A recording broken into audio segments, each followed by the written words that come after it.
Bienvenue sur Africa 24 dans cette nouvelle édition de l'Africa Tonight. Voici les titres. La société civile tchadienne plaide pour l'abolition de la peine de mort dans le pays. Le Parlement a réintroduit cette sentence en juillet 2015 pour punir les auteurs d'actes terroristes. Préparatifs des examens de fin d'études en République du Congo. Nous verrons que le ministère de l'enseignement primaire et secondaire chargé de l'alphabétisation a pris des mesures afin d'empêcher ou de réduire la fraude au baccalauréat de cette année. Et puis le paysage audiovisuel gabonais s'agrandit. La première chaîne d'information en continu, Gabon 24, a été lancée mardi à Libreville. Dans le cadre du processus de modernisation audiovisuelle du pays, le groupe Gabon Télévision mettra également en place d'autres chaînes spécialisées s'adressant à des publics bien ciblés. Mobilisation pour un moratoire sur la peine de mort au Tchad. La société civile, en collaboration avec ses partenaires internationaux, plaide auprès des faiseurs d'opinion et des autorités politiques tchadiennes pour l'abolition de cette sanction dans le pays. Une initiative qui a obtenu l'adhésion de la plupart des populations. Reportage de Mahamat Ramadan, correspondant au Tchad. Commentaire d'Eo Gracia Sokpodo. Plaider auprès des faiseurs d'opinion pour l'abolition de la peine de mort au Tchad, c'est la mission que s'est assignée la FIACAT, la Fédération internationale de l'action des chrétiens pour l'abolition de la torture, et ses partenaires de la société civile tchadienne. Objectif : aider le Tchad à se soumettre à la résolution 136 de la Commission africaine des droits de l'homme et des peuples qui invite les États membres de l'Union africaine à appliquer un moratoire sur la peine de mort. Important. C'est avant tout les argumentaires qu'il faut développer pour convaincre les décideurs politiques, mais aussi la population en tant que citoyen et en tant que participant à la prise de décision. Donc aujourd'hui, nous avons élaboré les raisons pour dire en quelque sorte pourquoi l'abolition de la peine de mort est importante ou est nécessaire.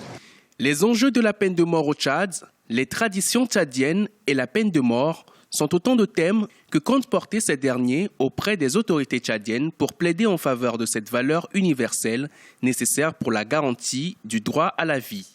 Le gouvernement tchadien a déjà adopté le projet de code pénal qui supprime déjà la peine de mort. Il ne reste qu'à l'Assemblée d'adopter ces deux codes-là. Et le Tchad a également signé des engagements internationaux pour abolir la peine de mort. Donc je crois que ce serait chose faite d'ici juin par l'Assemblée nationale. Le représentant du ministère de la Justice a rassuré les participants aux assises et indiqué que les autorités du pays sont favorables à l'abolition de la peine de mort, indépendamment de la loi spéciale numéro 034 du 5 août 2015 portant répression des actes de terrorisme au Tchad. Le gouvernement tchadien a prévu l'abolition de la peine de mort dans les dispositions du projet de code pénal en instance d'adoption. Moïse Katumbi est toujours dans un hôpital de Johannesburg. L'opposant congolais a quitté la République démocratique du Congo le vendredi 20 mai pour subir des examens médicaux en Afrique du Sud, et ce 24 heures après son inculpation pour atteinte à la sûreté de l'État. Il semblerait que ce dernier souffre de problèmes respiratoires depuis son altercation avec la police courant mai à Lubumbashi, où des gaz lacrymogènes ont été tirés. Rappelons que le candidat à la présidence a été inculpé dans une affaire de recrutement de présumés mercenaires étrangers et il encourt la prison à vie. En Côte d'Ivoire, un audit révèle un détournement de 5 milliards de francs CFA dans la filière anacarde. Cette somme aurait été détournée par la direction du Conseil du coton et de l'anacarde. Le directeur général et son adjoint ont été ainsi suspendus de leurs différentes fonctions. Une direction intérimaire a été mise en place et une enquête est en cours pour situer les responsabilités de chacun. Explication de Birama Saounera. En Côte d'Ivoire, l'affaire de détournement dans les filières coton anacarde emporte le directeur général du conseil coton anacarde, Malamine Sanogo, et son adjoint Adama Koulibaly. Les deux dirigeants ont été suspendus par le gouvernement lors du conseil des ministres tenu le 26 mai. Cette décision des autorités fait suite à un audit réalisé par la haute autorité de la bonne gouvernance au sein de la direction des filières coton et anacarde. Cet audit porte sur des soupçons de détournement des fonds de 5 milliards de francs CFA entre janvier 2014 et novembre 2015. Le gouvernement a été informé des conclusions des audits en cours au niveau de la filière du coton et de l'anacarde et a pris les mesures suivantes. La suspension du directeur général du Conseil du coton et de l'anacarde et de son adjoint.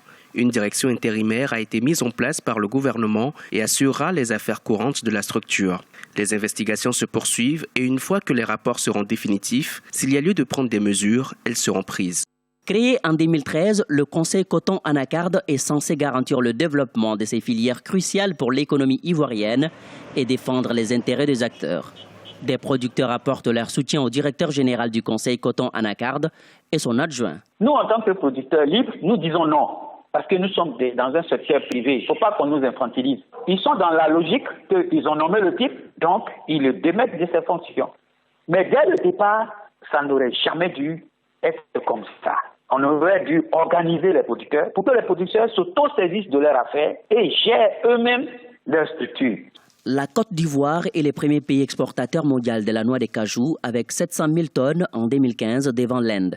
À mi-parcours de la campagne de commercialisation, 26 000 tonnes d'anacarde contre 24 000 tonnes à la même période en 2015 ont été achetées pour la transformation locale. Par ailleurs, pour cette campagne 2016, 1192 acheteurs et 128 exportateurs ont été agréés par le Conseil coton anacarde.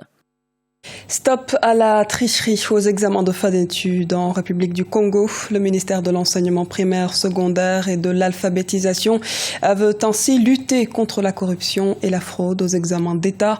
Le ministère a en ce sens annoncé la mise en place de mesures visant à empêcher un scandale de tricherie similaire à l'année passée. Reportage de Deva Panzou, notre correspondant au Congo-Brazzaville. Le ministère de l'enseignement primaire, secondaire chargé de l'alphabétisation a engagé des mesures pour lutter contre la fraude au baccalauréat. Ces mesures font suite aux fraudes massives observées lors de la session de juin 2015. Celle-ci avait conduit à son annulation. Au niveau du ministère, nous avons mis en place 2 dispositifs importants. Une cellule de lutte contre la fraude en milieu scolaire, la cellule anti-fraude, anti-corruption. Voilà, qui est rattaché directement au ministre et qui a fait ce travail depuis le début de l'année scolaire jusqu'à aujourd'hui.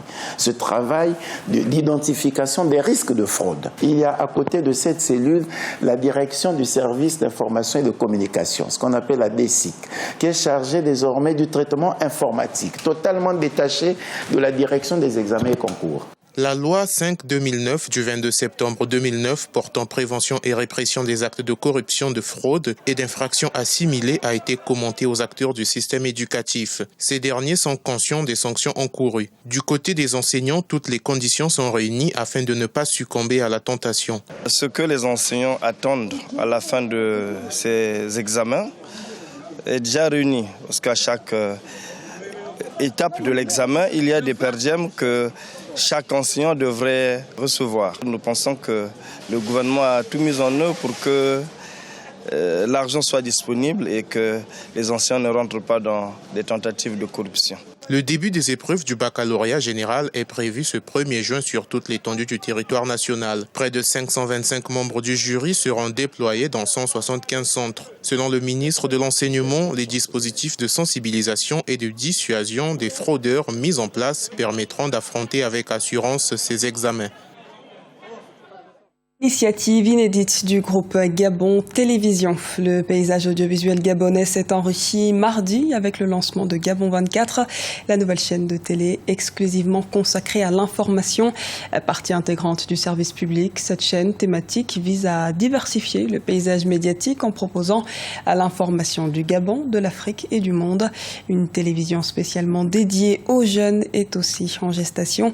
Un reportage de Douglas Toutoum, notre correspondant au Gabon.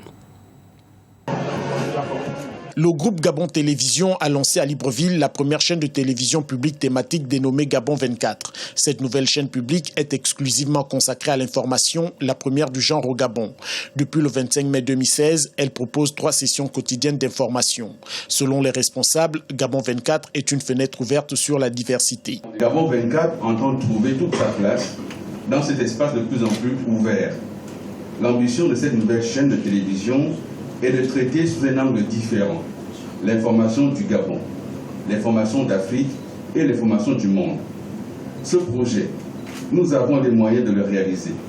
Mais nous savons que nous n'y parviendrons véritablement que si nous y mettons la rigueur et les moyens humains nécessaires. Trouver des stratégies de financement innovantes, selon les observateurs, est un des défis majeurs de cette nouvelle chaîne. Le rôle de Gabon 24, ce sera un maillage du territoire gabonais. D'abord, c'est son rôle, puisque Africa 24 doit aujourd'hui être capable d'aller acheter les informations chez Gabon 24. Ça commence par là.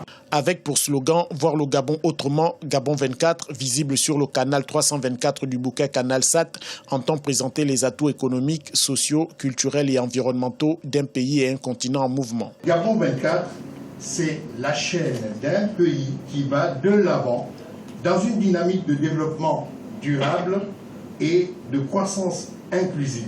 Filiale du groupe Gabon Télévision, Gabon 24 est le premier-né d'une longue série de chaînes de télévision thématiques à venir. Grâce à ces programmes, l'État souhaite redonner envie aux Gabonais de regarder à nouveau les chaînes publiques. Car à ce jour, l'offre des programmes de télévision publique n'est pas attrayante du goût de la population. C'était le journal de la rédaction. Merci de nous avoir suivis. Retrouvez dans un instant une nouvelle édition de l'actualité sur Africa 24.